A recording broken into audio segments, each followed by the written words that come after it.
ഫെബ്രുവരി 5 നടക്കുന്ന ഡൽഹി നിയമസഭാ തെരഞ്ഞെടുപ്പ് വിജയം ലക്ഷ്യമിട്ട് സൗജന്യ വാഗ്ദാനങ്ങളിൽ മത്സരിക്കുകയാണ് 3 പാർട്ടികളും. ഇതിൽ ആരുടെ വാഗ്ദാനം ഡൽഹിയിലെ ജനങ്ങൾ വിശ്വസിക്കും എന്നറിയാൻ വോട്ടെണ്ണുന്ന ഫെബ്രുവരി 8 വരെ കാത്തിരിക്കേണ്ടി വരും.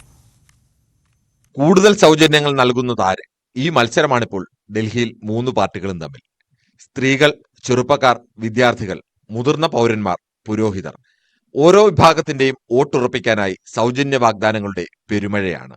തൊഴിൽരഹിതരായ 18 വയസ്സ് കഴിഞ്ഞ സ്ത്രീകൾക്ക് മാസം 2100 രൂപ നൽകുന്ന മഹിളാ സമ്മാൻ യോജനയാണ് സ്ത്രീ വോട്ട് ലക്ഷ്യമിട്ടുള്ള ആപ്പിന്റെ തുറുപ്പ്. ദാരിദ്ര്യരേഖയ്ക്ക് താഴെയുള്ള സ്ത്രീകൾക്ക് 2500 രൂപ BJP വാഗ്ദാനം ചെയ്യുന്നു. കോൺഗ്രസ് പ്യാരി ദീദി യോജന വഴി 2500 രൂപയാണ് വാഗ്ദാനം ചെയ്യുന്നത്. ഉന്നത വിദ്യാഭ്യാസത്തിനായി വിദേശത്ത് പോകുന്ന ദളിത് വിദ്യാർത്ഥികളുടെ ചെലവ് സർക്കാർ വഹിക്കുമെന്ന് ആപ്പിന്റെ വാഗ്ദാനം. UPSC പരീക്ഷാ പരിശീലനത്തിന് ദളിത് ഉദ്യോഗാർത്ഥികൾക്ക് 15000 രൂപയാണ് BJP വാഗ്ദാനം. ഒരു വർഷത്തേക്ക് 8500 രൂപയുടെ അപ്രന്റീസ്ഷിപ്പാണ് കോൺഗ്രസിന്റെ വാഗ്ദാനം. മുതിർന്ന പൗരന്മാർക്ക് സർക്കാർ സ്വകാര്യ ആശുപത്രികളിൽ സൗജന്യ ചികിത്സ ആപ്പ് ഉറപ്പു നൽകുന്നു.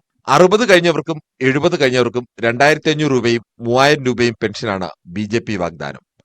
ഓട്ടോറിക്ഷ ഡ്രൈവർമാരുടെ പെൺമക്കളുടെ വിവാഹത്തിന് 1 ലക്ഷം രൂപയും യൂണിഫോം വാങ്ങാൻ വർഷം 2 തവണ 2500 രൂപയും ആപ്പ് വാഗ്ദാനം ചെയ്യുന്നു.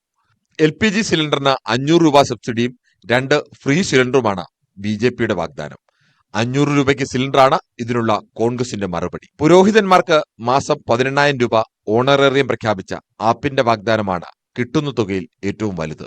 National desk, news 18.